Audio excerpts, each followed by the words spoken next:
Alhamdulillah, Bismillahirrahmanirrahim, Alhamdulillahi Rabbil Alamin, wassalatu wassalamu ala habibina Sayyidina Muhammad wa ala alihi wa ashabihi ajma'in. Alors nous reprenons pour cette deuxième partie de la première journée de ce séminaire.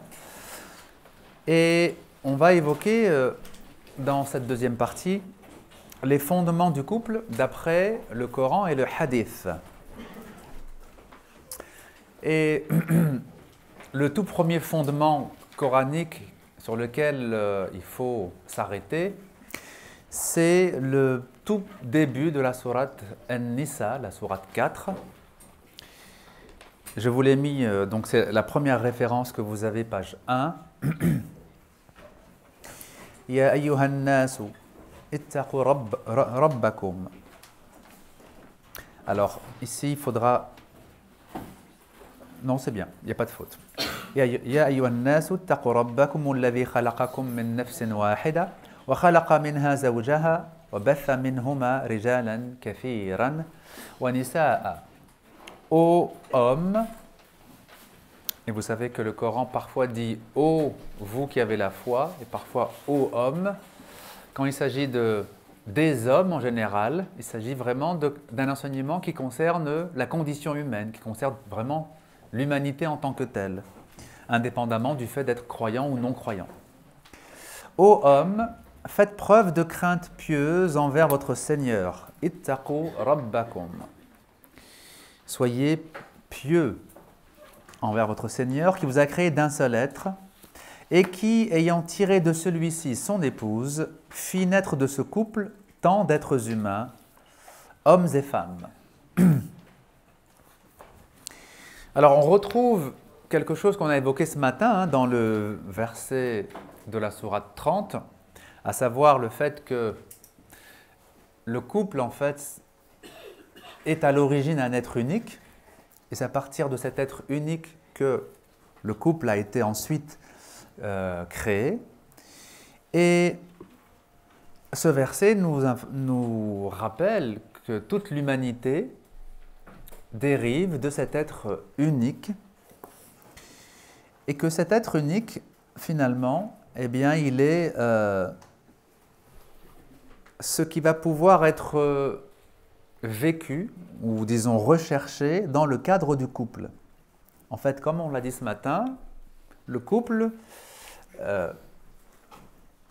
s'unit pour trouver en l'autre la part qui lui manque. L'homme, il lui manque sa part féminine et il la trouve donc dans son épouse. Et la femme, il lui manque sa part masculine et elle la trouve dans son époux. En fait, un être humain n'est pas un être parfaitement équilibré du point de vue psychologique. Et c'est dans le couple qu'il va apprendre à s'équilibrer. C'est-à-dire que, évidemment, il y a des qualités qui sont plus spécifiquement masculines et il y a des qualités qui sont plus spécifiquement féminines. Et quand on est en couple, une des premières choses qui nous apparaît, c'est que l'autre est très différent de moi. C'est-à-dire que quand l'homme et la femme se connaissent seulement à l'extérieur, qui se sont vus un peu, qui ont discuté un peu, évidemment, ils ne se connaissent pas profondément. Mais quand ils vivent sous le même toit, tout à coup, ils se rendent compte que l'autre est très différent de moi. C'est-à-dire que la femme prend conscience que l'époux est très différent d'elle et l'homme prend conscience que sa femme est très différente de lui. C'est-à-dire que l'homme et la femme n'ont pas la même sensibilité. Ils n'ont pas la même façon de ressentir les choses. L'homme et la femme n'ont pas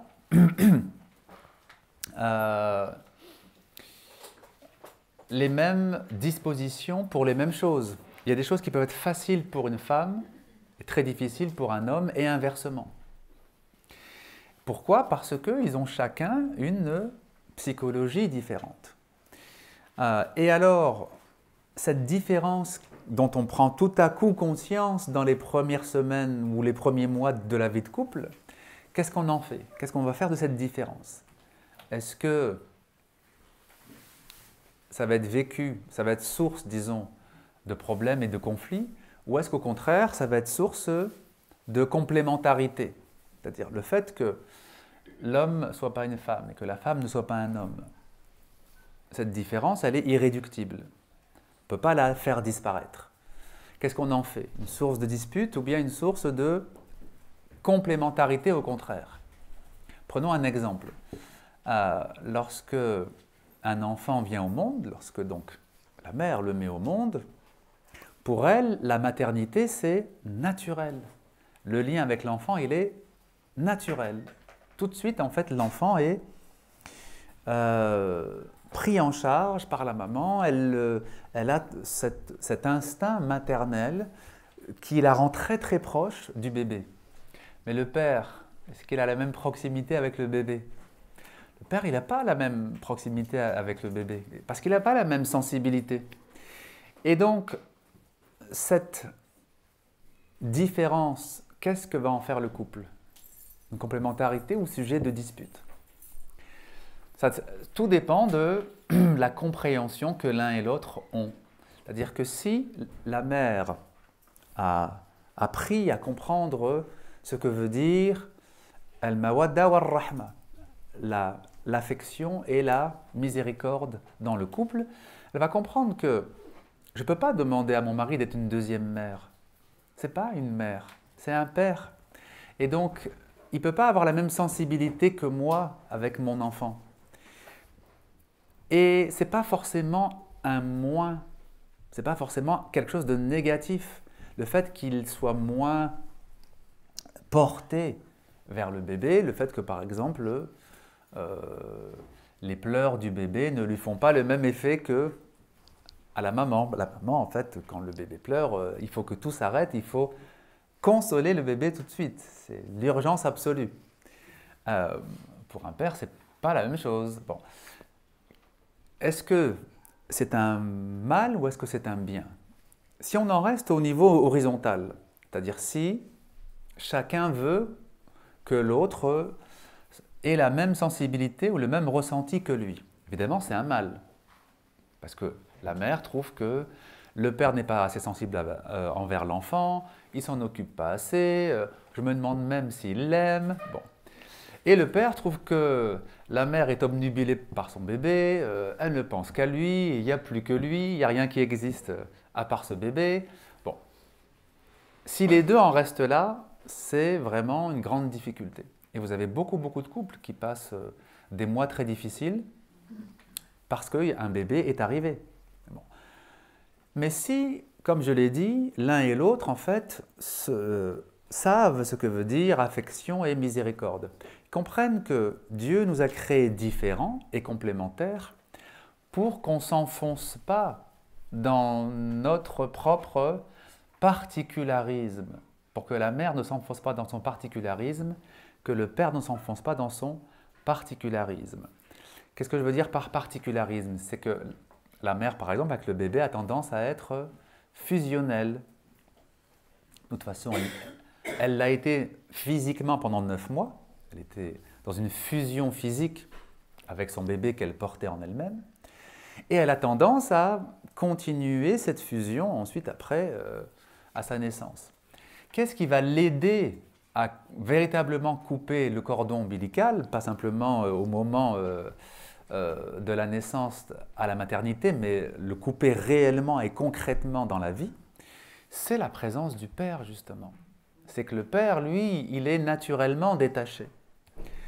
Il a un détachement naturel parce que pour lui, voilà, cet enfant, bon, c'est le mien, mais en même temps, c'est quand même un étranger, c'est quand même un autre.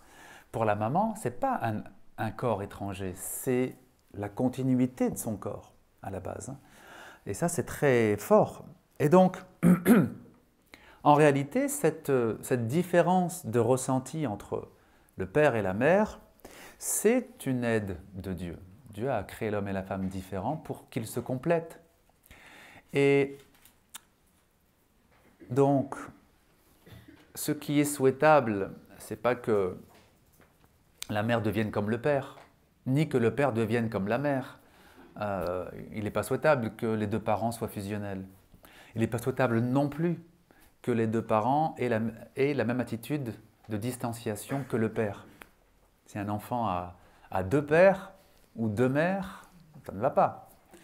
Si un enfant a deux adultes, disons, qui sont complètement fusionnels avec lui, ça n'est pas bon pour lui. Mais s'il a deux adultes froids, parce que ça arrive aussi, hein, des mères froides, c'est minoritaire, mais vous avez des mères qui n'ont pas la fibre maternelle, en fait, qui se comportent comme un homme, on pourrait dire, avec un bébé. Donc c'est leur bébé, il est là, bon, quand il faut le nourrir, elles le nourrissent, mais il n'y a pas le lien. Heureusement, c'est minoritaire, mais ça existe. Bon. Et les enfants qui ont donc des mères froides peuvent, quand ils grandissent, développer des troubles du comportement. Parce qu'il n'y a pas eu cette proximité maternelle, cet amour enveloppant maternel. Il y a eu une espèce d'automate qui lui donnait le biberon à chaque fois qu'il y avait besoin du biberon et qu'il le changeait. Mais un automate, ce n'est pas une mère. Bref, donc, dans le couple, l'homme et la femme sont différents et ce n'est pas un problème, c'est la solution au contraire. C'est la solution. Mais encore faut-il le comprendre, vous voyez. Donc là, on parle par exemple, de l'enfant, on parle de la maternité et de la paternité, et les deux sont deux choses différentes. La paternité n'est pas comme la maternité. Le père, donc, il va développer sa paternité progressivement. Ce n'est pas dès la première heure de naissance que cette paternité va être complète. La paternité va se construire sur les semaines, sur les mois, et elle va évoluer. Et la maternité, elle, comme je l'ai dit, elle est tout de suite présente, la plupart du temps en tout cas. Mais elle doit aussi évoluer grâce au père. C'est-à-dire que le père va instaurer une distance, disons, il va venir briser la fusion enfant-mère. Alors donc, le fait que le Coran nous rappelle que le couple, en fait, procède d'un être unique, c'est pour nous aider à comprendre que, finalement, la complétude n'appartient ni à l'homme ni à la femme, il appartient aux deux. Il appartient aux deux êtres quand ils se complètent, quand ils apprennent à trouver en l'autre ce qui me manque en moi. Si on reprend l'exemple de l'enfant, si le père apprend de la mère à mieux être proche de son enfant, et si la mère apprend du père à être moins fusionnel avec son enfant, alors chacun apprend de l'autre et va vers un équilibre. Et c'est comme ça qu'on peut avoir vraiment une mère équilibrée et vraiment un père équilibré.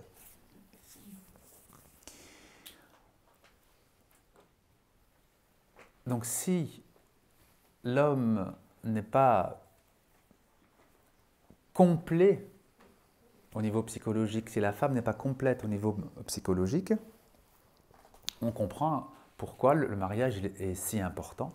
Mais un mariage évidemment réussi, un mariage où il y a un véritable partage. Et on va voir maintenant un autre verset qui nous aide un peu à mettre...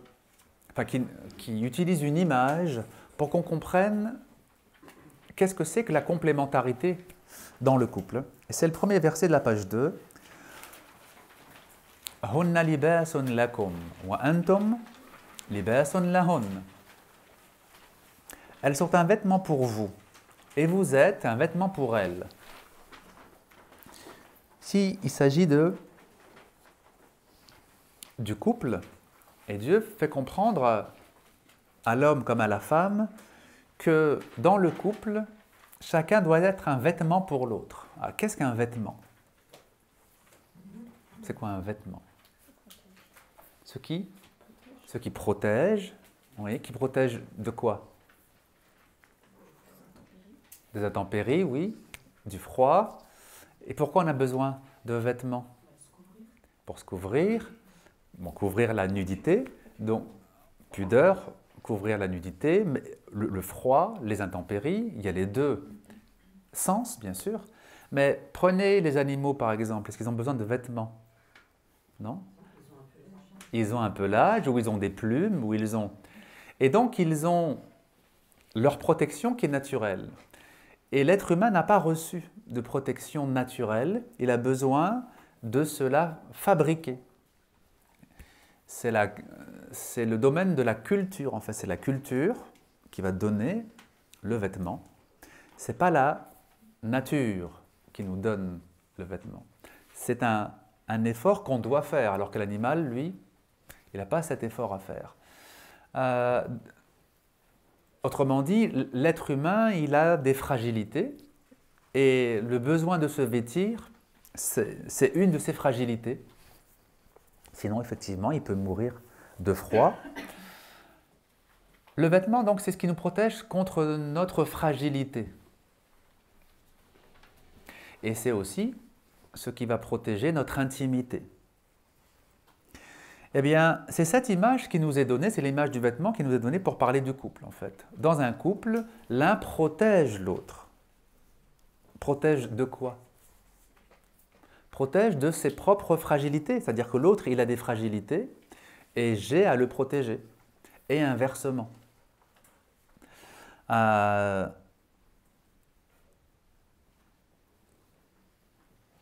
y a un sage qui comparait la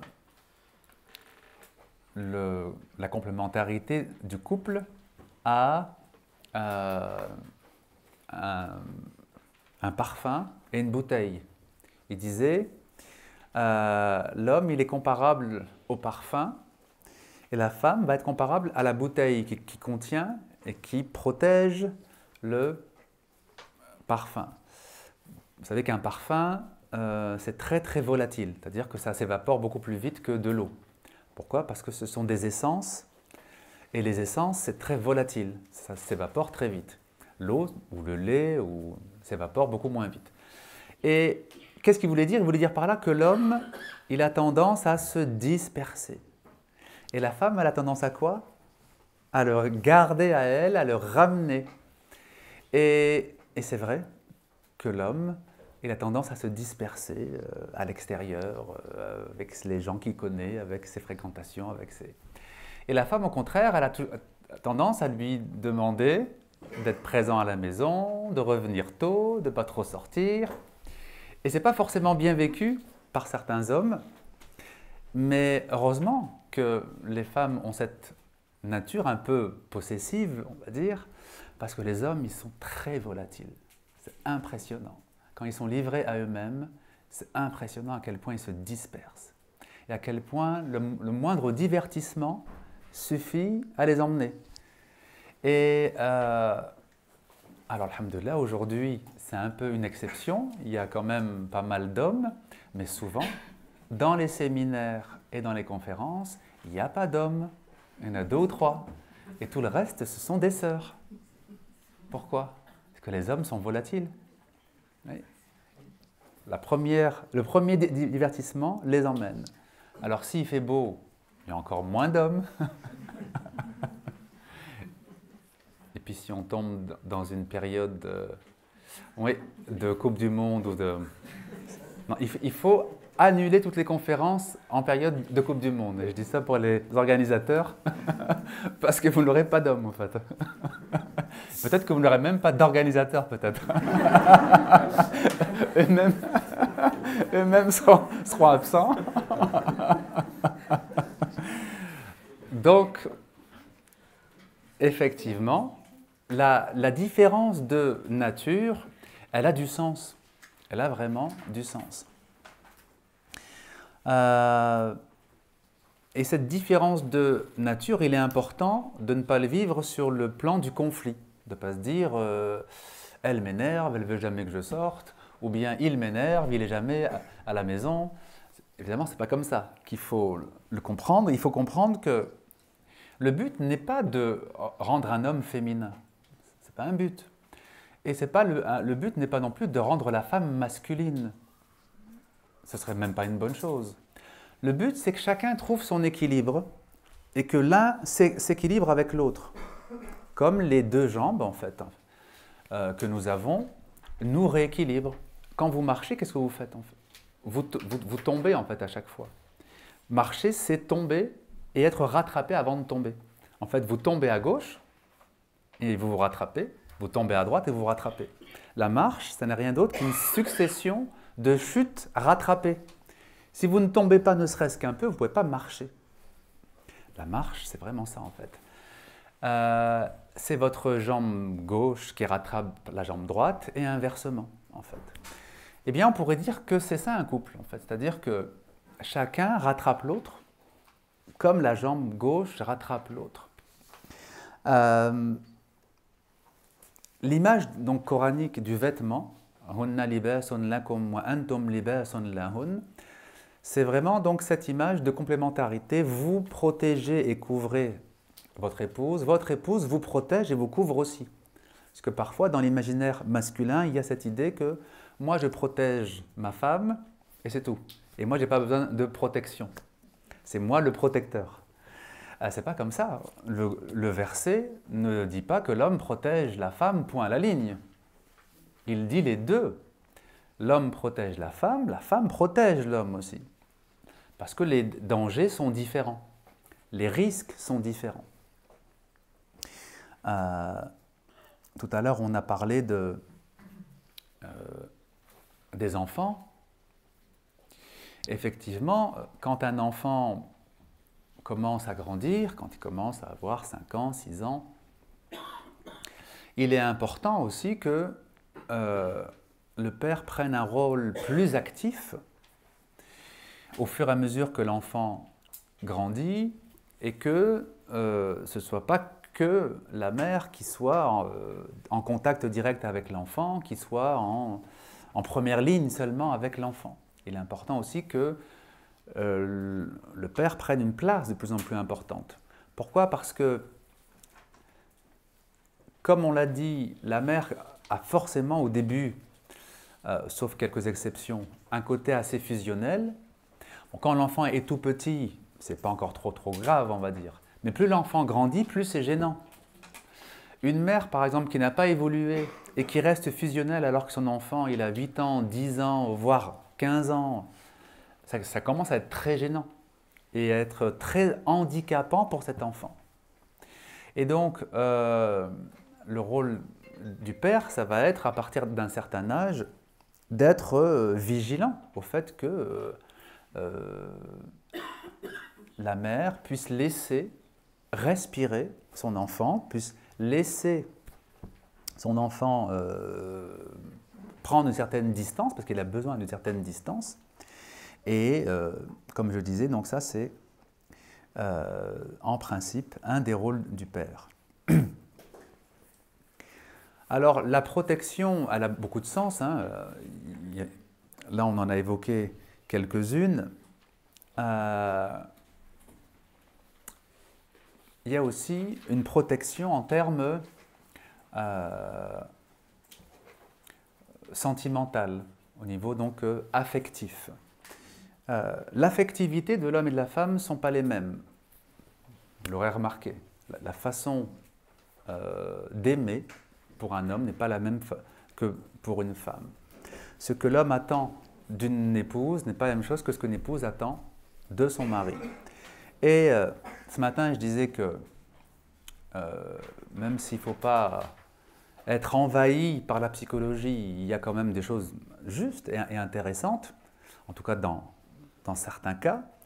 Il y a une belle phrase de Carl Gustav Jung, qui est un psychanalyste allemand du début du XXe siècle, qui me semble vraiment résumer la relation, disons, l'affectivité de l'homme et de la femme, et qui résume beaucoup de choses dans la différence entre les deux. Il disait l'homme cherche la femme dans toutes les femmes. Donc l'homme cherche la femme dans toutes les femmes. C'est-à-dire qu'il espère qu'il va tomber un jour sur la femme avec un grand F, la femme parfaite, la femme magnifique. Et il a tendance à regarder un peu partout en croyant qu'un jour il trouvera la femme parfaite. Et il disait, et la femme cherche tous les hommes en un homme. Donc c'est l'inverse quelque part. Elle voudrait que son homme, en fait, ait les qualités de tous les hommes. C'est-à-dire que, voilà, qu'il soit intelligent, cultivé, attentionné, doux, mais pas trop, qu'il soit proche, confident, tout. En fait, qu'il ait toutes les qualités, comme si c'était possible qu'un homme ait toutes les qualités. Et de la même façon, en fait, l'imaginaire masculin, il est tout aussi, inconséquent. L'imaginaire masculin croit qu'il va trouver un jour la femme. Et donc, il a une sorte d'insatisfaction qui peut le pousser après à l'infidélité, s'il n'est pas prudent, parce que dans son inconscient, il croit qu'un jour, il va trouver la femme. Et la femme n'existe pas. Ce sera toujours une femme avec ses qualités et ses défauts. Donc, je trouve que dans ces deux phrases, l'homme recherche la femme dans toutes les femmes et la femme recherche tous les hommes dans un homme. Je trouve qu'il y a vraiment beaucoup de lucidité sur ce que recherche un homme, ce que recherche une femme. Et d'ailleurs, on le voit chez certains qui ont du mal à se marier. Ils ont du mal à se marier parce qu'ils ont une attente irréaliste. Ils voudraient la femme parfaite ou l'homme parfait. Et évidemment, comme ça n'existe pas, eh bien, les années passent, les années passent, les années passent. Et quand on est marié et qu'on est en couple, donc, on doit apprendre à prendre du recul, disons, par rapport aux attentes irréalistes que l'on peut avoir. Alors, on va voir maintenant un hadith qui est un peu connu, disons, sous forme de proverbe en arabe, mais vous allez voir que le hadith du prophète sallallahu alayhi wa sallam est plus précis que la forme un peu proverbiale qu'on lui donne. عن أنس بن مالك من رزقه الله امرأة صالحة فقد أعانه على شطر دينه فليتق الله في الشطر الباقي. D'après Anas ibn Malik, donc le prophète a dit, celui à qui Dieu accorde une épouse vertueuse a certes reçu l'aide de Dieu pour la moitié de sa religion. Alors bien sûr, quand le prophète ou quand le Coran dit une chose pour les hommes, évidemment, c'est valable pour les femmes. Sauf qu'il se peut qu'à ce moment-là, au moment où il s'exprime, il n'y ait que des hommes autour de lui. Donc celui à qui Dieu accorde une épouse vertueuse, on pourrait dire celle à qui Dieu accorde un époux vertueux, a certes reçu l'aide de Dieu pour la moitié de sa religion. Qu'il fasse donc preuve de crainte pieuse, c'est toujours cette même qualité de taqwa dont on a parlé tout à l'heure, envers Dieu, dans la moitié qui reste. C'est-à-dire, on a vu avec les versets précédents que le couple est une protection, l'un pour l'autre. Bon. Mais cette protection ne veut pas dire qu'il n'y a plus d'efforts à faire et qu'il n'y a plus de vigilance à avoir sur soi-même. Il y a de la vigilance à avoir sur soi et cette vigilance, on l'appelle taqwa, la crainte pieuse. Et donc, il faut d'abord se rendre compte que quand on a un époux, une épouse pieuse, vertueuse, ici même, c'est plus que pieuse, c'est vertueuse, salih, on a reçu une aide qui vient de Dieu. Lorsqu'on a la chance, la grâce d'avoir donc un compagnon, une compagne qui est salih, vertueux, c'est un cadeau, c'est une grâce qu'Allah nous fait. Parce que, comme on l'a vu, comme l'être humain est fragile, qu'il soit homme ou femme, il a des fragilités, si Dieu lui donne cette grâce d'avoir quelqu'un qui va l'accompagner et qui va le préserver de ses propres fragilités, il est privilégié. par rapport à d'autres. Maintenant, le fait d'être privilégié, ça ne suffit pas. Il faut aussi que, pour l'autre moitié de la vie, il y ait cette qualité fondamentale qu'on appelle taqwa. Alors, on traduit par la crainte de Dieu, ou la crainte pieuse, ou la piété. Qu'est-ce que at-taqwa? Comment vous comprenez le mot taqwa?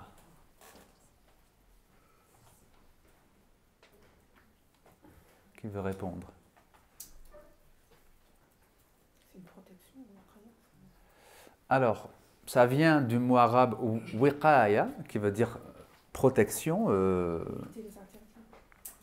Voilà, alors la taqwa, ça va être éviter les interdits. Oui, c'est un aspect. Se préserver des interdits, oui, quoi d'autre? Ne pas? C'est une crainte révérentielle, c'est l'idée d'être à la fois craintif du châtiment de Dieu et de vouloir la proximité en Dieu. Oui, vouloir la proximité en Dieu et espérer son pardon pour ne pas avoir de châtiment, ça oui. Quoi d'autre? En fait, beaucoup de personnes, quand ils traduisent le mot taqwa, vont le traduire par crainte de Dieu, mais en français, crainte. Ça s'oppose à amour. Quand on craint quelque chose, c'est qu'on n'aime pas cette chose. Mais en arabe, ce n'est pas le sens de peur. Il ne s'agit pas ici de la peur au sens peur d'un danger, parce que quand on a peur d'un danger, on le fuit. Comme disent les savants, celui qui craint Dieu ne le fuit pas, au contraire, il se dirige vers lui. Donc il s'agit en fait de la crainte de perdre l'amour de Dieu. Donc ce n'est pas opposé à l'amour, ça découle de l'amour. Quand on aime, on ne veut pas décevoir, n'est-ce pas? Eh bien c'est ça en fait. Qu'il fasse donc preuve de crainte pieuse envers Dieu dans la moitié qui lui reste. C'est-à-dire, puisqu'on a une bonne situation, puisqu'on est privilégié, on est dans un cadre qui nous facilite, on va dire, les efforts sur soi-même, on a un devoir supplémentaire d'être vigilant sur soi-même et de faire attention. Attention à ce que l'on fait et attention à ce que l'on dit. Parce que c'est effrayant de voir à quel point beaucoup de gens qui sont croyants par ailleurs, hein, qui sont croyants, sont des gens qui reconnaissent l'existence de Dieu, qui sont imprudents vis-à-vis d'eux-mêmes, imprudents vis-à-vis des péchés, imprudents vis-à-vis des situations qui pourraient les mettre dans des péchés. Et ça, c'est gravissime, c'est extrêmement grave, parce que parfois, ça peut être des petits péchés qui ne sont pas trop graves, et parfois, ça peut être de très très graves péchés. Ça dépend du destin qui vous est imparti. Si vous n'êtes pas prudent, si vous prenez pour argent comptant toutes les idées qui vous passent par la tête, par exemple, rien que le fait de prendre pour argent comptant toutes les idées qui nous passent par la tête, c'est déjà très imprudent. Parce que les idées qui nous passent par la tête, certaines sont bonnes, mais certaines sont très mauvaises. Si vous faites cela, par exemple, il se peut que vous ne soyez pas amené à faire des choses extrêmement graves. Parce que dans votre destin, vous n'aurez pas les moyens de faire ces choses graves. Mais si dans votre destin, vous avez les moyens de faire ces choses et que vous n'êtes pas prudent, vous allez tomber dedans. Je veux dire, celui qui, par exemple, prenons un exemple, celui qui ne maîtrise pas sa colère, parce que c'est juste au moment de punir ses enfants, c'est juste quand ses voisins font trop de bruit, bon, il ne maîtrise pas sa colère, et les conséquences ne sont pas dramatiques. Il n'y a pas mort d'homme, on pourrait dire, sauf que de temps en temps, il crie un peu trop sur ses enfants, ou de temps en temps, il crie un peu sur ses voisins, bon. Mais prenez la même personne en temps de guerre, cette personne qui déjà, rien qu'avec ses enfants, ne sait pas se maîtriser. Qu'est-ce qu'elle va devenir en temps de guerre? Elle va devenir un monstre. Et donc cette personne qui se dit « oui, c'est pas très grave, parce que des fois, je me laisse aller à crier sur mes enfants. » Bon, c'est pas très grave, elle n'en sait rien. Peut-être que dans ta vie, tu ne seras pas amené dans des situations qui vont faire de toi un monstre, mais peut-être que si. Donc, il ne faut pas être laxiste et dire oui, bon, des fois je crie, mais c'est pas très grave, c'est juste quand mes enfants font trop de bruit. Non. Parce que si tu ne sais pas te maîtriser avec tes enfants, le jour où il y a une fitna, le jour où il y a une situation grave, de conflit, de trouble partout, tu seras le premier à être un monstre. Oui. Le jour où les armes circuleront, le jour où il y a une guerre civile, tu es le premier à être un monstre. C'est pour ça que le prophète disait à ses compagnons, hein, les meilleurs d'entre vous en islam sont ceux qui étaient les meilleurs avant l'islam. Khiyarukum fil islam, khiyarukum fil jahiliya. C'est-à-dire ceux qui déjà avant de se convertir faisaient l'effort de se maîtriser, l'effort d'être vigilants sur ce qu'ils disent, ce qu'ils font. Avec l'islam, sont devenus les meilleurs des croyants. Mais ceux qui faisaient aucun effort avant l'islam, bon, ils rentrent en islam, d'accord, mais c'est pas la même chose. Autrement dit, donc, la taqwa, c'est le fait de se dire, il ne faut pas que je me laisse aller et que je dise, oui, c'est pas très grave, j'ai fait telle faute, c'est une petite faute, et ça aussi c'est une petite faute, et ça aussi c'est une petite faute. Et en fait, on accumule les petites fautes, et puis un jour, on en arrive à faire des fautes très graves. Dans beaucoup de pays, en France notamment, mais c'est sûrement le cas en Belgique aussi, vous avez des conjoints qui tuent leur conjointe, qui tuent leur épouse. En France, c'est à peu près 200 femmes qui sont tuées chaque année par leur conjoint. Et ces personnes ne sont pas des tueurs professionnels. Ce ne sont pas des gens qui disaient « oui, moi, si un jour on m'énerve, je vais tuer quelqu'un ». Ces gens qui passent à l'acte. Comment ils passent à l'acte?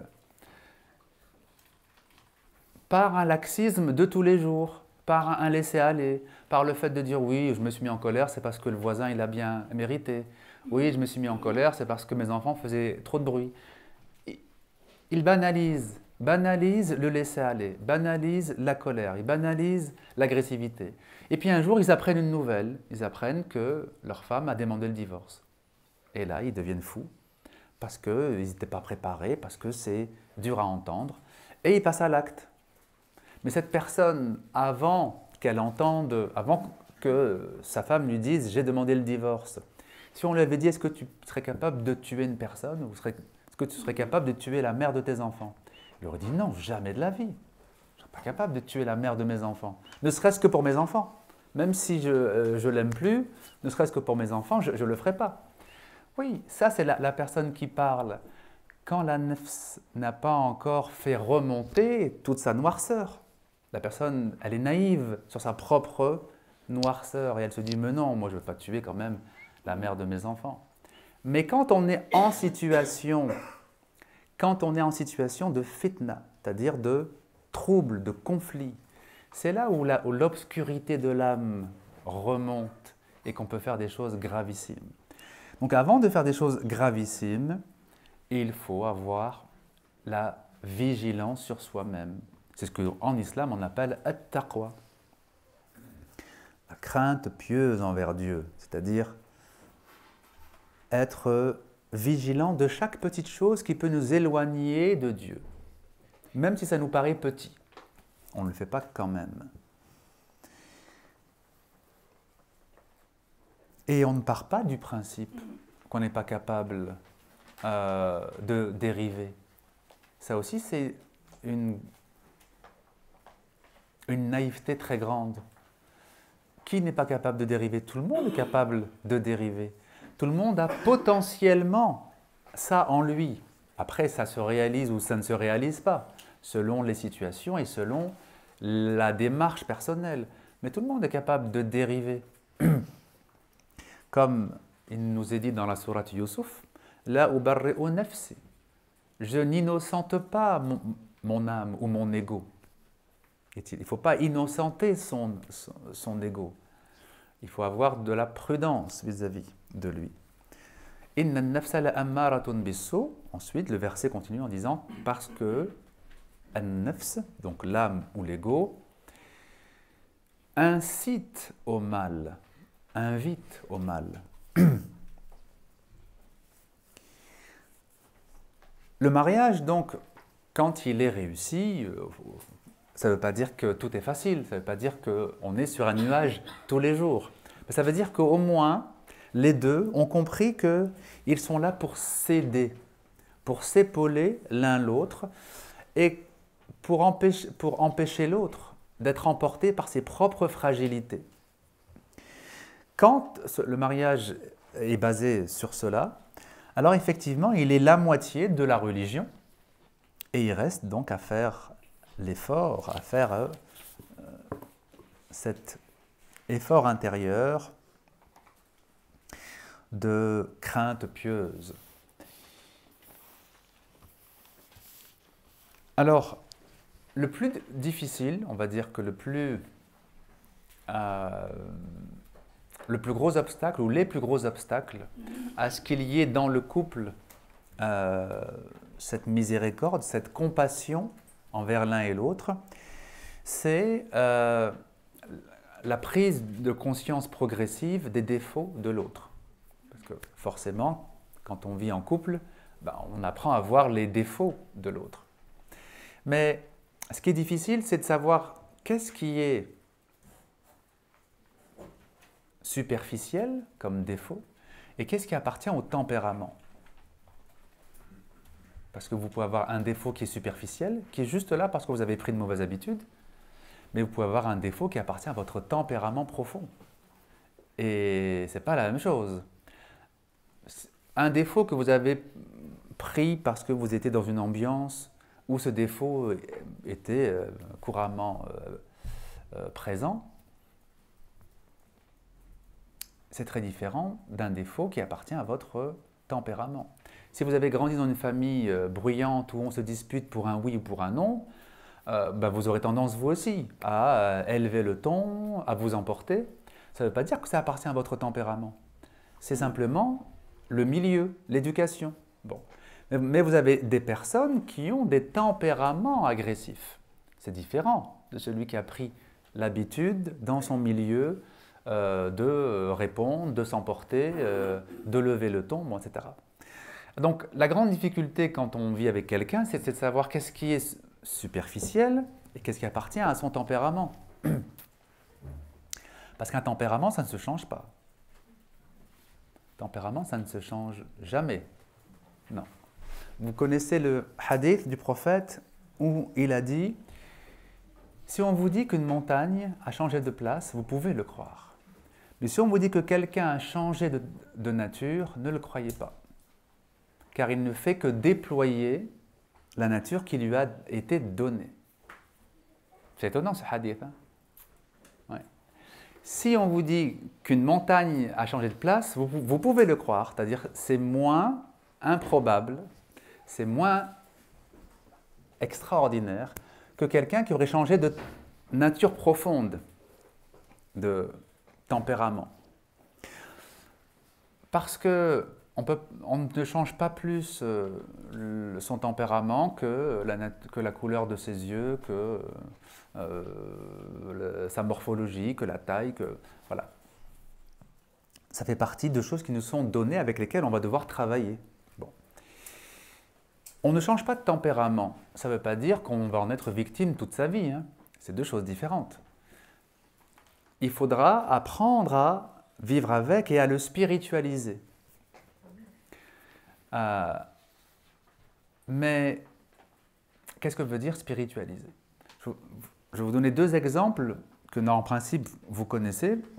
Et vous allez voir que ces deux personnes n'ont pas changé de tempérament, mais elles l'ont spiritualisé. Vous savez que Omar ibn al-Khattab, par exemple, il était impulsif. Oui ou non? Vous avez sûrement lu des dizaines d'anecdotes où il dit « Ya Rasulallah, laisse-moi lui trancher la tête ». C'est-à-dire quelqu'un manque de respect au prophète, il demandait directement au prophète de Dieu « laisse-moi lui trancher la tête ». Mais il était sérieux, c'est-à-dire qu'il aurait vraiment coupé la tête qui aurait roulé par terre. C'était comme ça pour lui. Si tu manques de respect au prophète, je te tranche la tête. Il était très impulsif. Et vous savez que sa conversion, c'est le jour où il était sorti pour aller tuer le prophète. Il s'était dit, j'en ai assez de la division à la Mecque. Avant cette nouvelle religion, tout se passait bien. Aujourd'hui, la Mecque est divisée en deux camps. Ceux qui sont musulmans et ceux qui rejettent l'islam. Il s'est dit, j'en ai assez, je vais aller tuer ce nouveau prophète. Bon. Donc il y a des dizaines de situations qui nous montrent son côté très impulsif. Mais à côté de ça, vous avez un autre tempérament inverse, qui est le tempérament de Othman ibn Affan. Othman, qui est devenu calife d'ailleurs après Omar, était à l'inverse très très réservé, très pudique. Extrêmement pudique. À tel point que le prophète a dit « Même les anges sont pudiques en face de Othman ». Et donc, c'est quelqu'un qui ne s'affirmait pas à la base, qui ne savait pas s'imposer à la base. Quand le prophète les a éduqués pendant des années, il ne leur a pas demandé de changer de tempérament. Il n'a pas dit à Omar « Regarde Othman, il est effacé, tu dois devenir comme lui ». Et il n'a pas dit non plus à Othman « Regarde Omar, comment il est fort, comment il s'impose, tu dois faire comme lui ». Il a éduqué chacun dans son tempérament. C'est-à-dire que Omar a un côté impulsif, il a une énergie qui est débordante. Il lui a appris à utiliser son énergie seulement dans le bien. Mais on ne pouvait pas lui enlever son énergie. On ne pouvait pas faire en sorte qu'il soit effacé, c'est impossible. Mais par contre, ce qu'on peut faire, c'est que son énergie ne serve qu'à faire du bien et non pas à faire du mal aux autres. Et de même, Othman ibn Affan, le prophète, lui a montré que tu es pudique, c'est très bien. Et Dieu aime ceux qui sont pudiques parce qu'il a dit « Al-haya'u min al-iman ». La pudeur fait partie de la foi. Et la pudeur mène au paradis même, a dit le prophète. Donc, c'est pas ça qu'il lui reprochait. Mais il lui a appris à dire la vérité quand il faut la dire. C'est-à-dire que quand quelque chose ne va pas, il faut savoir le dire, même si on est pudique, même si on est réservé, même si on est timide. Il ne faut pas avoir peur de dire la vérité parce que c'est un devoir. Et Othman, alhamdoulilah, il a appris avec le prophète à être comme cela, à savoir dire non, à savoir défendre la vérité quand il le faut. Donc, il était plus victime de son tempérament. Parce que être timide, c'est une qualité, sauf quand ça nous amène à être lâche. C'est plus une qualité. C'est-à-dire au moment où il faut défendre la vérité, si j'ose pas défendre la vérité, je fais preuve de lâcheté. Et là, je suis victime de ma timidité. Et un tempérament, c'est toujours comme ça. C'est-à-dire que c'est une façon d'être dont on peut devenir victime si elle n'est pas rééquilibrée. Bon. Donc, en fait, le prophète, il a éduqué Omar à savoir utiliser sa force, sa volonté seulement dans le bien et à savoir se contrôler quand ce n'est pas dans le bien. Et il a appris à Othman à avoir le courage de dire ce qui ne va pas quand ça ne va pas, de prendre des décisions fortes quand il faut prendre des décisions fortes. Et vous savez que c'est Othman qui a pris la décision de faire le mushaf, de collecter le Coran en un volume unique. Parce que jusqu'à son époque, c'était oral en fait. Il y avait un peu de mise par écrit, mais il n'y avait pas réellement le mushaf qui était utilisé partout dans toute la communauté. Et voyant que les gens qui avaient appris le Coran par cœur du temps du prophète commençaient à mourir les uns après les autres, donc vers 653, 654, on est plus de 20 ans après la mort du prophète, il se dit, il faut prendre une décision forte qui ne va pas plaire à tout le monde, c'est de mettre le Coran par écrit et d'envoyer des exemplaires dans toutes les grandes villes pour servir de point de repère, pour que tout le monde ait le même texte. Et évidemment, ça n'a pas plu à tout le monde, parce que il a dû choisir un ordre, par exemple. Il a pris l'ordre des sourates les plus grandes pour aller vers les plus courtes, parce qu'il fallait bien prendre un ordre. Et ça n'a pas forcément plu à tout le monde, parce que d'autres étaient habitués à un autre ordre. Vous avez d'autres compagnons qui avaient aussi rassembler le Coran pour leur usage personnel, qui avait un autre ordre. Bon. Donc ça a été un moment difficile, un moment de trouble, on pourrait dire, dans la communauté, mais ils savaient qu'il fallait prendre une décision forte pour que le Coran soit, pour que le texte soit stabilisé, pour qu'il y ait une référence unique pour tous les croyants. Bon. Donc il a su faire preuve de courage. Et c'est comme ça que le prophète éduquait donc les gens, pas à aller contre leur tempérament, ce qui est une folie, mais de spiritualiser ce tempérament, c'est-à-dire faire en sorte que je ne sois pas victime de mon tempérament, que mon tempérament soit présent, un peu comme un filtre, mais qu'il ne soit pas à l'origine de tous mes actes. Si vous prenez un filtre, si vous apportez une lumière par derrière, il va donner une certaine couleur à cette lumière. Mais il n'est pas à l'origine de la lumière, il ne fait que la colorer un peu. Eh bien, c'est ça un tempérament en fait. Un tempérament introverti, comme Othman, ou un tempérament extraverti, comme Omar, ça va colorer un peu leurs actes et leurs paroles, mais en fait, ça ne les pousse pas à prendre des décisions. Ils ne font pas des choix en fonction de leur tempérament, ils font des choix en fonction de principes qui sont les leurs. Et vous voyez à quel point donc les principes sont importants, de principes objectifs. Othman, il ne se pose pas la question de savoir est-ce que je suis réservé, est-ce que je suis timide, quand il s'agit de préserver le Coran. Cette question est secondaire pour lui. Ce qui est essentiel pour lui, c'est de préserver le Coran.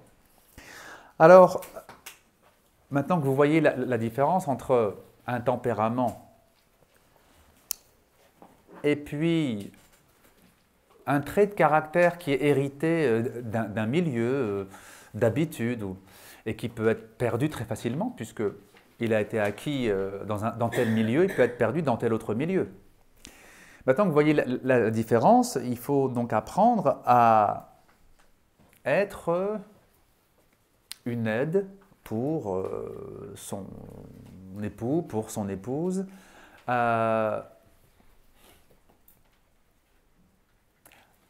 non pas à perdre tel ou tel trait de caractère profond, mais à spiritualiser le caractère profond.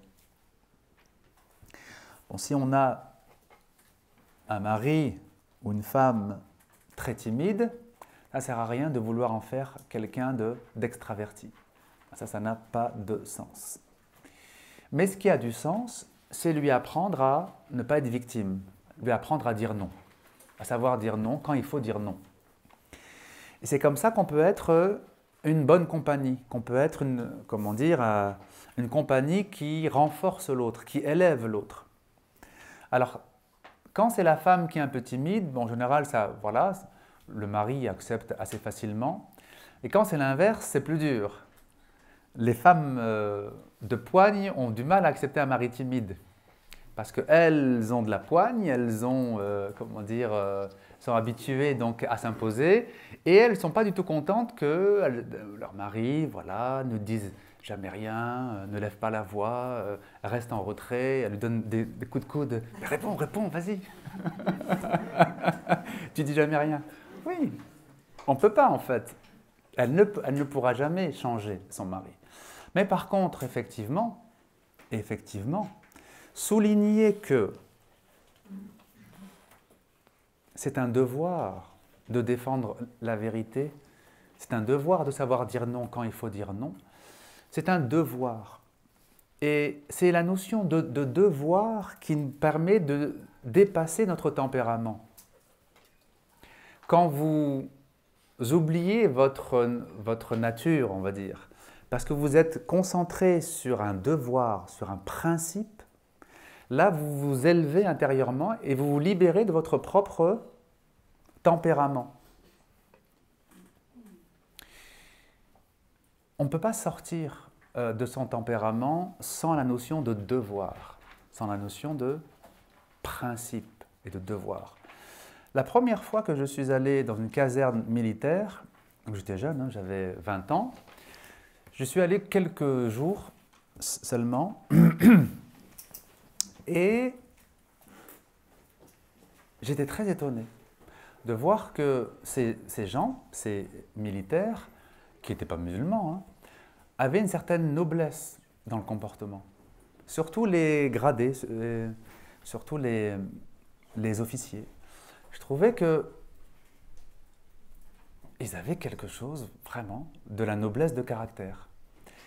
Et donc, en discutant un peu avec eux, en apprenant un petit peu à les connaître, très vite, ils me parlaient du sens du devoir.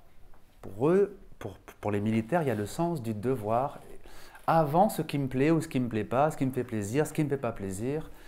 Et il y a le sens de la solidarité entre eux. Ils sont très très solidaires, ils se soutiennent les uns les autres. Ils ont comme principe de jamais abandonner un des leurs. Tout ça en fait fait que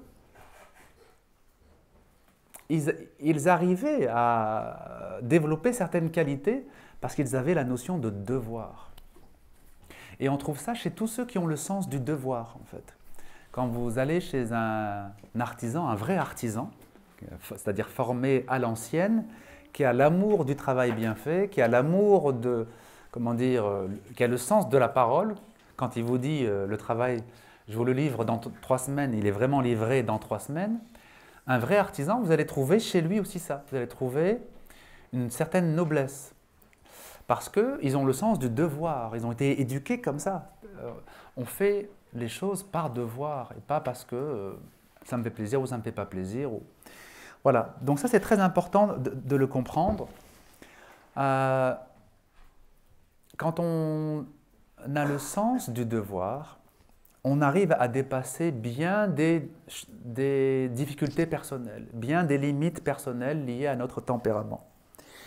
Et une fois qu'on n'est plus prisonnier ou victime de son tempérament, eh bien, on est capable d'agir vraiment pour Dieu. On est capable vraiment de faire ce que Dieu aime. Et voilà comment on peut aider donc dans un couple son époux, son épouse à développer l'aspect positif qu'il y a dans son tempérament sans être victime de l'aspect négatif. Et on va passer maintenant donc aux questions. Je ne vois pas très bien, mais je crois qu'il reste à peu près une demi-heure. Ah, à 45, oui. Et là, il est 31. Oui. Et on arrête à 15 heures, c'est ça? Alors c'est bien, on a une demi-heure de questions, c'est bien. Oui, oui, c'est bien. Oui, c'est bien. Tfaddalou, oui. Comment on peut spiritualiser la colère? Ah, bonne question. C'est ça votre question? Comment on peut spiritualiser la colère? On a dit que tout se spiritualise, oui, et la colère elle-même aussi. L'imam al-Ghazali, dans son court traité, mais très riche et très dense, qui s'appelle L'alchimie du bonheur, sûrement une partie d'entre vous avez lu ce petit livre, L'alchimie du bonheur, il dit: il ne s'agit pas de faire disparaître complètement la colère qui est en nous. Si on fait disparaître complètement la colère qui est en nous, on va devenir amorphe, on va devenir passif, on va accepter tout, même ce qui est inacceptable. Ghazali dit attention, il ne faut pas comprendre, quand le prophète dit ne te mets pas en colère, il ne veut pas dire de faire disparaître tout sentiment de colère. Il veut dire de la maîtriser et de la spiritualiser. Et comment on la spiritualise? C'est que la colère doit être non pas dirigée contre une personne, mais être dirigée contre des dérives, des mauvaises choses, des mauvais comportements. C'est ce qu'on appelle l'indignation. Il faut être capable de s'indigner. Quand il y a des choses qui se passent mal, ou qui sont des injustices, il ne faut pas être indifférent, il faut être indigné. L'indignation, ça veut dire le fait que je n'accepte pas cette injustice et je vais faire ce que je peux pour lutter contre cette injustice. Ça ne veut pas dire qu'on perd ses moyens ou qu'on se laisse aller à la colère, bien sûr. Ça veut dire que cette force qu'est la colère, on va la canaliser et on va l'utiliser pour rétablir la justice, rétablir ce qui est bien. Et c'est ça qu'on appelle en français l'indignation. Peut-être vous connaissez le petit livre de Stéphane Hessel qui s'appelle « Indignez-vous ».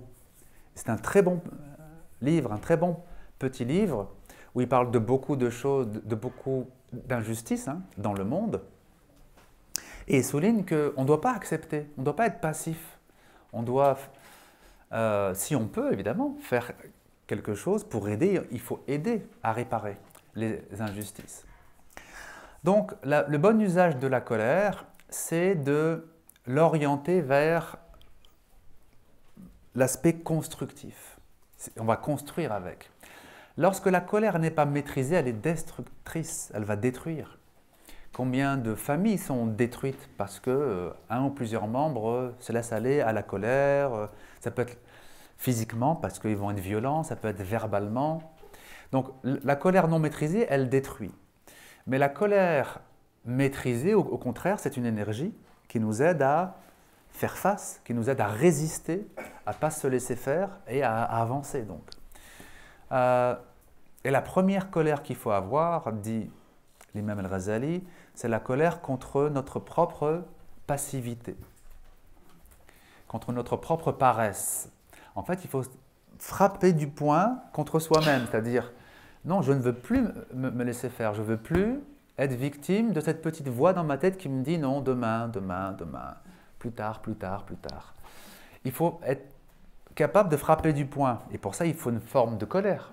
Alors, ce n'est pas de la colère méchante et destructrice, c'est une forme d'indignation, mais contre soi-même à ce moment-là.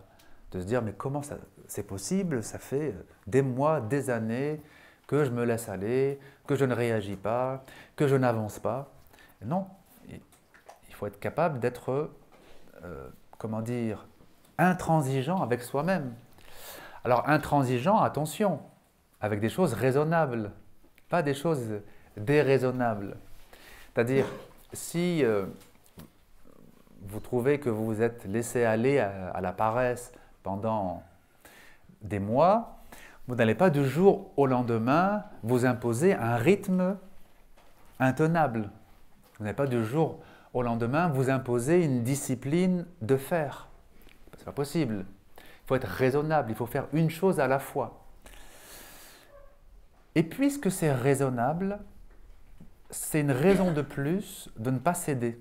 Par exemple, si vous vous dites, maintenant, comme j'ai presque jamais fait d'effort pour lire le Coran et pour le comprendre, maintenant, tous les jours, tous les soirs, 10 minutes, je vais lire une page du Coran ou quelques versets du Coran. 5-10 minutes, c'est raisonnable, n'est-ce pas? 5-10 minutes, ce n'est pas la fin du monde et tout le monde peut les trouver.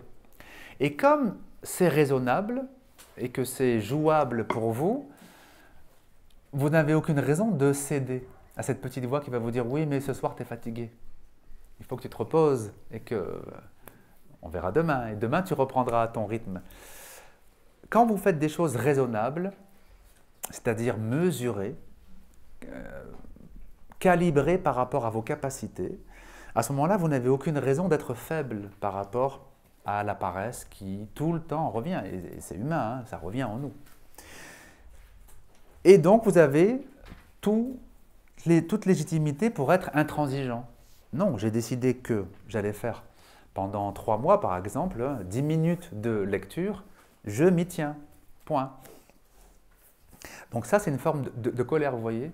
Quand vous dites non, je m'y tiens, fatigué ou pas fatigué, ou envie de me promener, ou envie de discuter avec mes voisins, non. Ces pauvres petites 10 minutes, puisque j'ai décidé de m'y tenir, je m'y tiens. Donc ça, c'est le bon usage de la colère. Et c'est très important, quand Ghazali dit attention, il ne faut pas croire que la foi nous demanderait de devenir amorphe, de devenir complètement incapable d'aucune forme de colère. Non, il y a des formes de colère saine. Ouais. Une autre question ?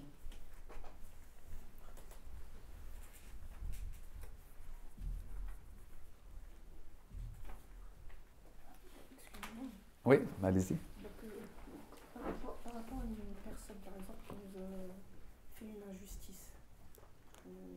cette colère, est-ce qu'on a le droit de...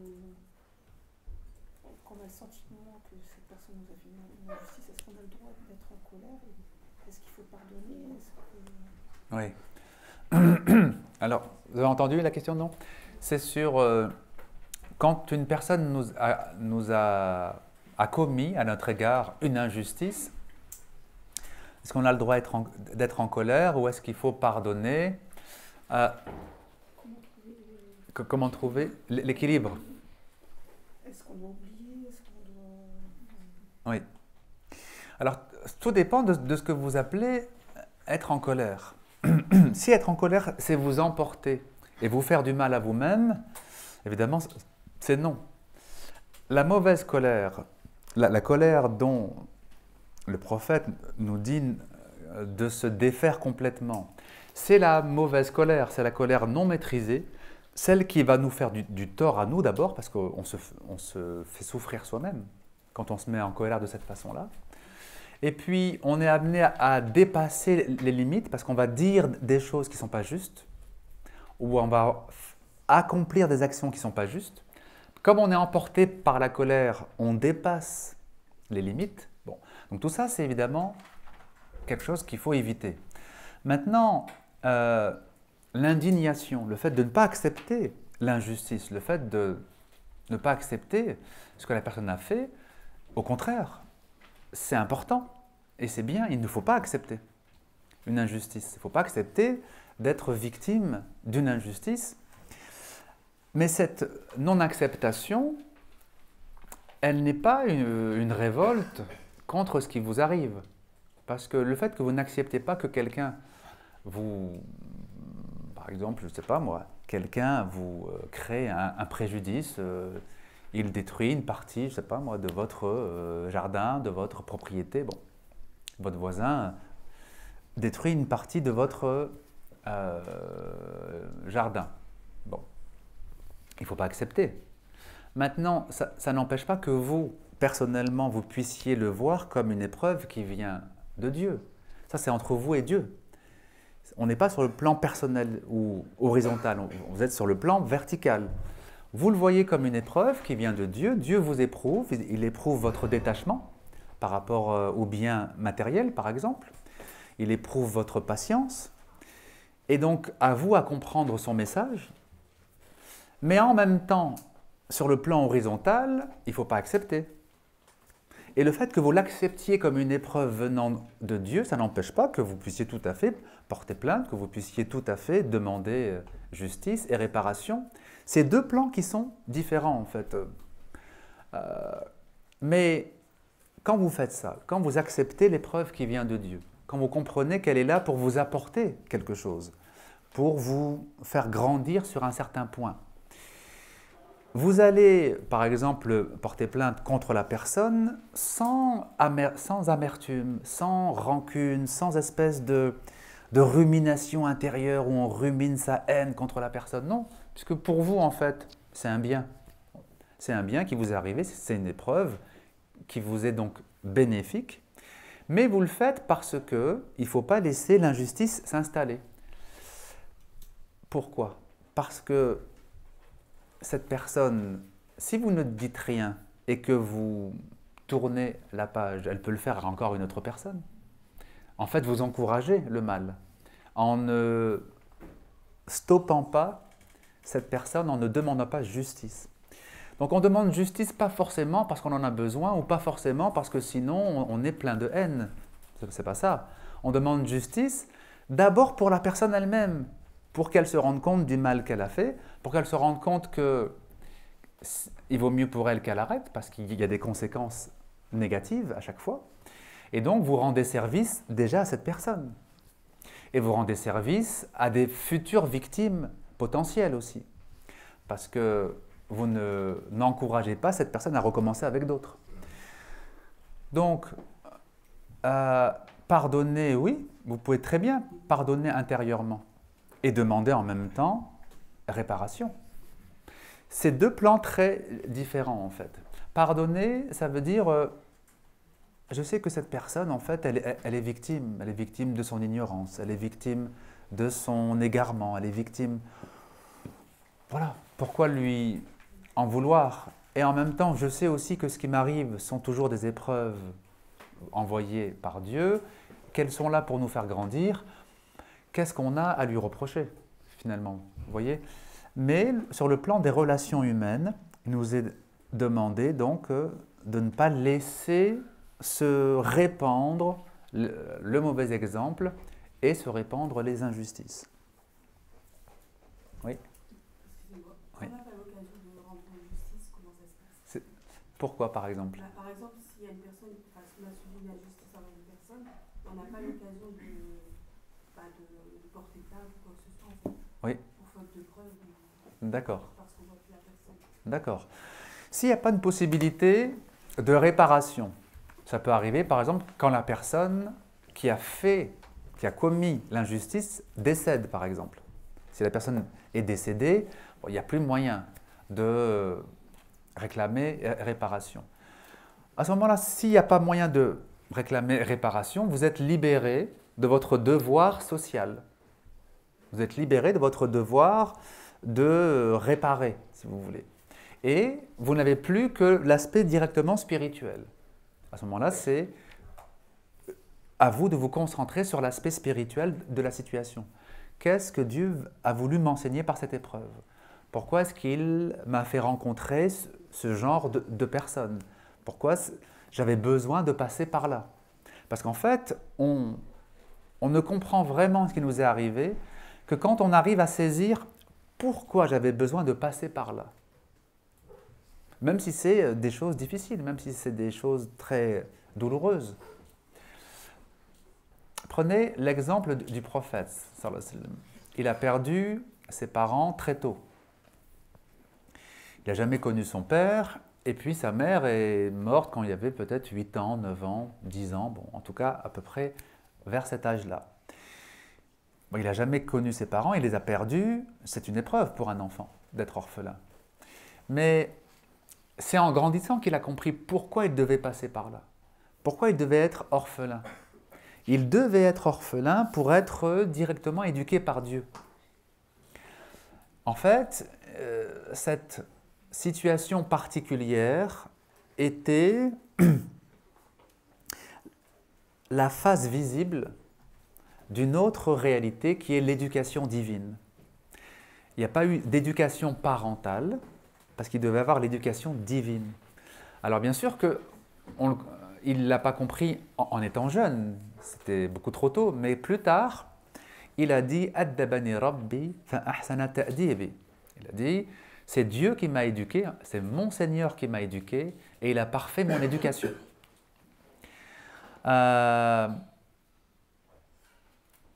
Un orphelin, évidemment, il souffre affectivement, mais en même temps, il y a quelque chose de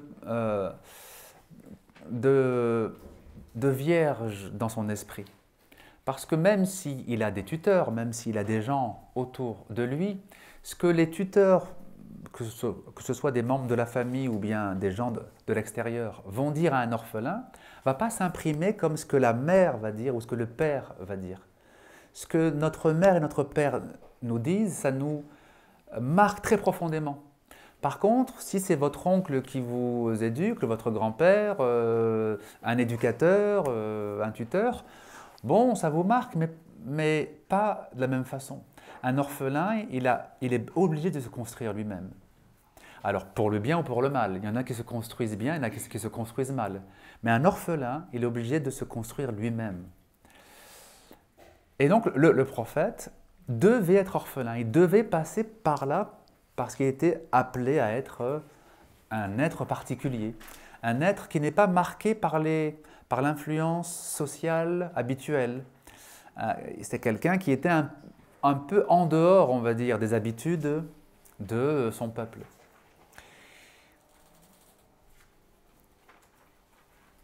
Et donc, on comprend vraiment une épreuve quand on arrive à mettre du sens dessus et se dire « En fait, j'avais besoin de passer par là. Parce que je ne serais pas ce que je suis aujourd'hui si je n'étais pas passé par là. » Vous avez des personnes qui vont se mettre à rechercher Dieu, à rechercher la foi, ou qui vont se mettre à pratiquer, à prier, parce qu'ils ont vécu une épreuve douloureuse. Et il se peut que sans cette épreuve douloureuse, il n'y ait pas eu ce déclic, il n'y ait pas eu ce déclenchement. Et donc, autrement dit, quand on n'a pas la possibilité de réclamer justice, ça veut dire que notre devoir, il est purement spirituel. Il est apprendre à mettre du sens. Et parfois, c'est difficile, hein, on met 10 ans, 15 ans, 20 ans, 30 ans. Vous avez des personnes qui ont subi, par exemple, des abus sexuels dans leur enfance, qui peuvent mettre 30 ans, 40 ans, 50 ans avant de vraiment passer au-dessus et de mettre du sens et de se dire, le fait que je sois passé par là, ça m'a permis d'échapper à ça, à ça, à ça. Ne serait-ce que d'échapper à une certaine superficialité. Quand on est éprouvé, c'est plus dur d'être superficiel. Mais quand tout va bien, c'est très facile d'être superficiel. Quand tout va bien, quand tout vous sourit, vous pouvez passer d'un divertissement à l'autre. Hein. Un voyage, puis après des rencontres entre amis, puis après des ceci, des cela, et voilà. Et on remplit sa vie avec des choses qui sont superficielles, mais comme tout va bien, on y prend plaisir. Mais quelqu'un qui a été éprouvé durement, vous lui dites, viens, on va faire un voyage, ça va être super. Ça ne lui dit rien en fait. Il n'a même pas le goût, parce qu'il est dans sa souffrance. Et donc, vous voyez bien que spirituellement, il y a un bien. C'est qu'il a naturellement cette qualité qu'on appelle zohd, le détachement. Il est naturellement détaché.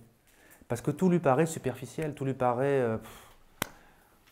se réjouir pour une nouvelle voiture, ça lui paraît mesquin. Parce que pour lui, pour cette personne en fait qui a subi une telle souffrance, il ne comprend même pas en fait qu'on puisse être content parce qu'on a acheté une nouvelle voiture. Mais les gens qui n'ont pas subi tout ça, voilà, ils peuvent se réjouir pendant des semaines et des semaines de leur nouvelle voiture. Le zohd, le détachement, c'est une grande qualité et les épreuves et la souffrance facilitent le détachement. Notamment sur tout ce qui est très superficiel, très mondain, très... Voilà. Or, le détachement, comme vous le savez, c'est la condition nécessaire pour l'amour de Dieu. Izhad fi dunya yuhibbak Allah. Détache-toi des choses de ce monde, Dieu t'aimera. Et détache-toi de ce qui se trouve chez les gens t'aimeront, a dit le prophète. Le détachement, en fait, c'est très important si on veut être aimé de Dieu. Or, les épreuves nous y aident. Alors après, si on ne sait pas rééquilibrer la souffrance et mettre de sens, malheureusement, au lieu que ça nous soit utile, ça va nous tirer vers le bas, vers la dépression, vers etc. Bon, ça c'est autre chose. Mais quand on sait y mettre du sens, vraiment, on se rend compte en fait que les épreuves, enfin, que la difficulté, disons, a sa place dans la vie, que ça a son sens dans une vie, que ce n'est pas quelque chose que l'on recherche, bien sûr, mais que quand elle est là, elle a vraiment du sens. Il est 52, oui. C'est pour rebondir un peu sur ce que vous disiez. J'irai même plus loin. Je voudrais savoir si, comment dire, rechercher cette difficulté, cette épreuve, enfin, si on peut la rechercher, parce que je vois que la spiritualité se trouve beaucoup dans ces choses-là, dans la difficulté, comme vous dites. Oui. Parce qu'on a parlé du couple, donc ça veut dire la différence déjà entre nous et qu'on soit pas en conflit, mais je veux dire en perpétuelle patience par rapport à l'un, par rapport à l'autre. Mm-hmm. Et c'est une souffrance, comme de toute façon intérieure. Après, il parlait du voyageur aussi, qui est un état qui est une souffrance en soi, de toute façon, de voyager, d'être nomade, ou bien même, je ne sais pas, par rapport à l'enfance, là, vous parlez de l'orphelin, on a parlé à un moment donné de la madame, même si les habitudes qui changent et tout ça. Est-ce qu'il faut rechercher rechercher, je vais aller plus loin, donc je dis, faut-il rechercher cette souffrance, quelque part, cette épreuve, pour pouvoir se rapprocher aussi de Dieu et avoir une spiritualité un peu plus enfin se connecter un peu plus. Je ne sais pas si... Oui, je comprends. Si, je comprends. Vous avez entendu la question. Hein. En fait, tout dépend de ce qu'on appelle rechercher la difficulté. En fait, il ne faut pas se mettre soi-même en situation de souffrance. Donc ça, il ne faut pas le faire. Parce que Allah nous dit dans le Coran, yuridullahu bikum al-yusra wa la yuridu bikum al-usra. Dieu veut pour vous la facilité, il ne veut pas pour vous la difficulté. Autrement dit, ce n'est pas quelque chose qu'il faut cultiver comme quelque chose qui serait vraiment bon, qui serait quelque chose de nécessaire dans notre vie. On ne va pas en fait intentionnellement se mettre en situation de souffrance. Ça, il ne faut pas le faire. Ce qu'il faut faire, c'est deux choses. Un, il faut accepter les souffrances qui nous sont données indépendamment de notre volonté, les épreuves de la vie, etc. Donc il faut les accepter, y mettre du sens, etc. C'est tout ce qu'on a dit jusque maintenant. Et deux, il ne faut pas non plus être dans la recherche de la facilité à tout prix. Il faut être aussi avoir une certaine exigence vis-à-vis de soi-même. Ça ne veut pas dire se mettre en situation de souffrir, hein, mais ça veut dire avoir une certaine exigence. Par exemple, on ne va pas manger, par exemple, simplement parce qu'on a envie de manger. On ne va pas en fait manger jusqu'à ce qu'on soit dégoûté par la nourriture, jusqu'à ce qu'on soit... non, en fait on mange et on s'arrête avant, il faut s'arrêter avant d'être complètement rassasié. C'est-à-dire qu'il ne faut pas aller toujours dans le sens de son plaisir en fait. Pourquoi? Rien que du point de vue médical déjà, la sensation de satiété, elle met du temps pour revenir. Si je mange jusqu'à ce que je ressente que je suis rassasié, en fait, ça veut dire que je suis rassasié depuis 10-20 minutes. Parce qu'il faut un certain temps pour que le cerveau puisse percevoir que l'estomac a suffisamment mangé et générer cette sensation de satiété. En fait, ce qu'il faut faire, c'est s'arrêter un peu avant, prendre son temps, et très souvent, on va se rendre compte qu'au bout de 10 minutes, un quart d'heure, en fait, le sentiment de satiété arrive et on n'a plus envie de manger. Bon, voilà, donc on ne va pas forcément toujours suivre ses appétits, on ne va pas forcément toujours suivre ses envies, on ne va pas aller toujours dans le sens de ce qui nous fait plaisir. Hein. Mais il ne faut pas se mettre en situation de souffrance, c'est ce que je veux dire, de grande souffrance. Maintenant, il faut savoir que de toute façon, il n'y a pas de vie sans épreuve. Ça n'existe pas une personne qui n'a que des facilités. Ne serait-ce que la vieillesse et la maladie finissent par toucher tout le monde.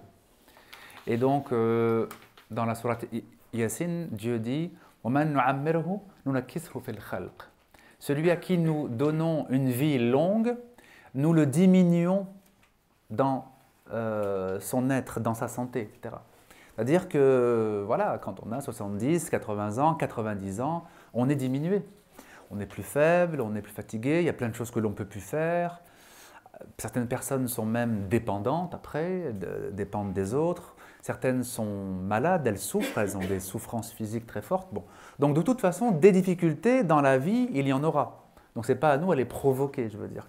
Nous, au contraire, on essaye le plus possible de se préserver et surtout de mettre du sens sur les choses qui viennent à nous, sur les difficultés qu'Allah Ta'ala nous apporte. Oui, et là je crois, on peut encore prendre une question. Il y en a une tout au fond. Oui, oui.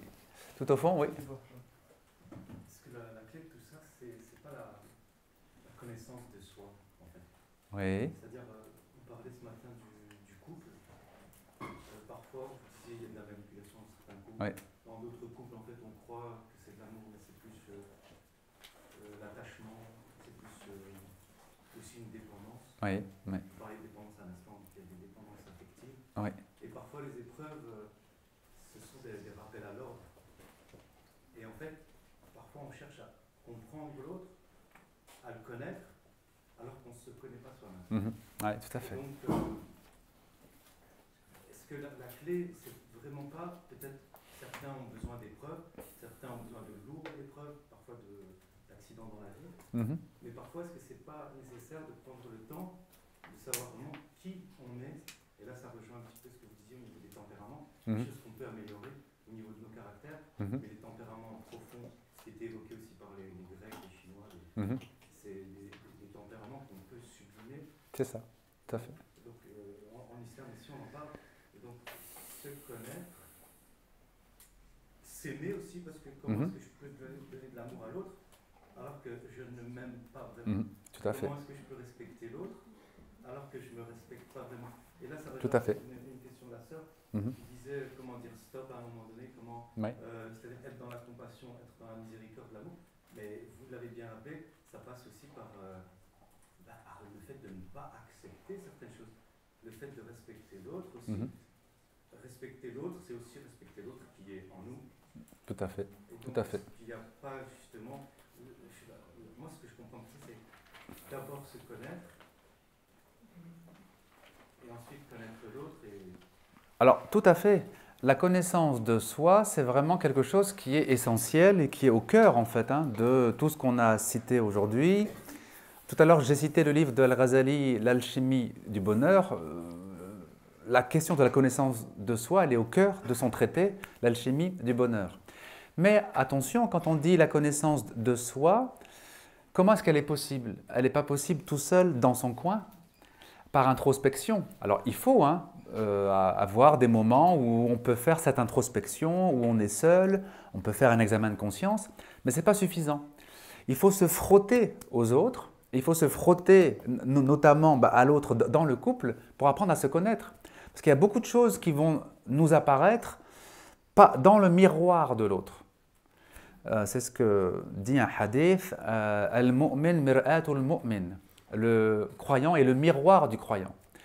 Donc la connaissance de soi, elle est vraiment essentielle, mais certaines personnes pourraient croire qu'il faut d'abord faire un effort personnel de connaissance de soi avant de se marier, par exemple. C'est très partiel, en fait, comme attitude. Parce qu'il y a plein de choses qui ne vont apparaître que dans le mariage, justement. Il y a des défauts qui ne vont apparaître que dans le mariage. Il y a des qualités qui vont apparaître que dans le mariage aussi. Donc, la connaissance de soi, c'est quelque chose qui se fait vraiment sur les deux plans. Il y a la relation de moi à moi-même et il y a la relation de moi avec les autres. Les autres qui vont me renvoyer certaines choses, qui vont faire donc miroir par rapport à certaines choses. Et puis, pour terminer sur ça, il y a des degrés en fait de connaissance de soi. Il y a la connaissance qu'on peut appeler phénoménale, c'est-à-dire ce qui apparaît. Tout ce qui apparaît. Les comportements que je vais avoir, les paroles que je vais avoir, les sentiments que je vais éprouver, tout ce qui apparaît. Que ce soit visible par les autres ou seulement visible par moi-même, mais tout ce qui remonte à la surface, je veux dire. Et puis, il y a la connaissance de l'être profond, et c'est deux niveaux différents. Alors bien sûr, il faut commencer par ce qui apparaît déjà. Si quelqu'un est agressif, qui ne se rend même pas compte qu'il est agressif, il a tout à faire au niveau de la connaissance de soi. Mais une fois que l'on arrive à être observateur, j'allais dire, de soi-même et de voir ce que je dis, de voir ce que je fais, il reste encore une étape très très très importante qui est la connaissance intérieure, la connaissance des racines en fait de ce qui apparaît. Si j'ai tendance par exemple à m'emporter quand on me critique, par exemple, bon, c'est bien de s'en rendre compte parce que c'est un comportement qui va apparaître. Mais il faudra aussi, à un moment donné, comprendre pourquoi. Pourquoi est-ce que j'ai tendance à m'emporter quand on me critique? Pourquoi est-ce que je le vis comme ça? Qu'est-ce que ça touche? Quelle corde sensible ça touche en moi? Et comprendre donc les cordes sensibles, évidemment, là c'est un degré plus profond. Et on ne peut pas atteindre ça sans l'aide et le soutien des pratiques de l'islam, notamment la prière et le dhikr. La prière, la lecture du Coran aussi, et le dhikr, les trois. Parce que ces pratiques vont nous aider, vont être un soutien à pouvoir renouer avec notre être intérieur, pouvoir se connecter à notre être intérieur. On ne peut pas le faire simplement par soi-même, par une espèce d'introspection. On a besoin du soutien de la lumière, en fait, et de la grâce divine présente dans le Coran, dans la prière, dans le dhikr, etc. Mais, pour résumer, hein, effectivement, en fait, tout cela revient à cheminer dans la connaissance de soi. Et c'est pour ça que l'imam al-Ghazali, en fait, tout son traité, l'alchimie du bonheur, il le considère comme une explication de cette fameuse phrase « Man arafa rabbah, man arafa nafsah, faqad arafa rabbah » qui connaît son âme ou qui se connaît lui-même, connaît son Seigneur. Et c'est vrai que c'est un enseignement universel, parce qu'on le retrouve dans toutes les spiritualités. Toutes les spiritualités sont venues enseigner le caractère essentiel de la connaissance de soi. Les spiritualités abrahamiques, mais aussi les spiritualités non abrahamiques. La spiritualité grecque, par exemple, avant même l'époque de Platon, disait « connais-toi toi-même ». Connais-toi toi-même, c'est ce qui était inscrit en haut du temple de Delphes, qui était le lieu de la tradition spirituelle grecque anciennement, avant qu'elle perde le sens de sa spiritualité, avant qu'elle devienne un polythéisme vide, disons.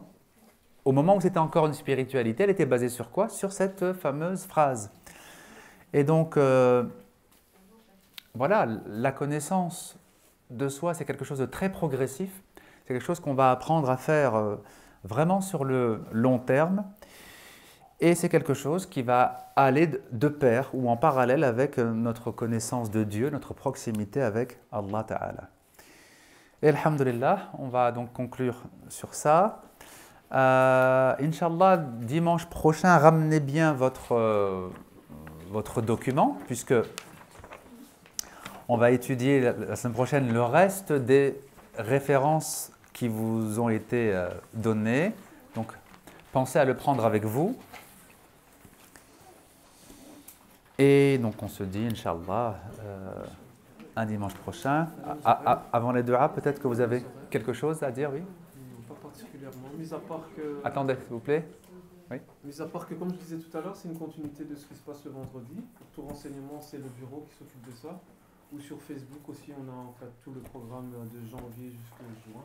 Donc, continuez à nous suivre, venez toujours nombreux, ça nous touche vraiment. Alhamdulillah. Et, un bon retour. Il y a des sandwichs gratuits, je pense, pour ceux qui vont prendre la route un peu loin, donc c'est offert. Alhamdulillah. Allah yabarak fikum. Alhamdulillah. Bismillahir Rahmanir Rahim. Alhamdulillahi Rabbil Alamin. Wa sallallahu ala sayyidina Muhammadin wa ala alihi wa ashabihi ajma'in. Allahumma ya arhamar rahimin wa ya akramal akramin iftah alayna abwab rahmatik. Allahumma iftah alayna abwab rahmatik. اللهم افتح علينا أبواب فضلك وأعنا على ذكرك وشكرك وحسن عبادتك اللهم إنا نسألك حبك وحب من يحبك وحب العمل الصالح الذي يقربنا إلى حبك اللهم طهر قلوبنا وزكي نفوسنا أنت خير من زكاها أنت وليها وأنت مولاها اللهم اغفر لنا ولجميع المسلمين اللهم اغفر لنا ولجميع المسلمين اللهم اغفر لنا ولجميع المسلمين اللهم تب علينا توبة نصوحة اللهم تب علينا توبة نصوحة اغفر لنا يا مولانا واجعلنا من عبادك الصالحين وصل وسلم وبارك على حبيبنا سيدنا محمد وعلى آله وأصحابه أجمعين وعلى من تبعهم بالإحسان إلى يوم الدين على نية الإخلاص والتوفيق في حياتنا. سورة الفاتحة. بسم الله الرحمن الرحيم. الحمد لله رب العالمين الرحمن الرحيم مالك يوم الدين إياك نعبد وإياك نستعين اهدنا الصراط المستقيم صراط الذين أنعمت عليهم غير المغضوب عليهم ولا الضالين آمين. الحمد لله رب العالمين.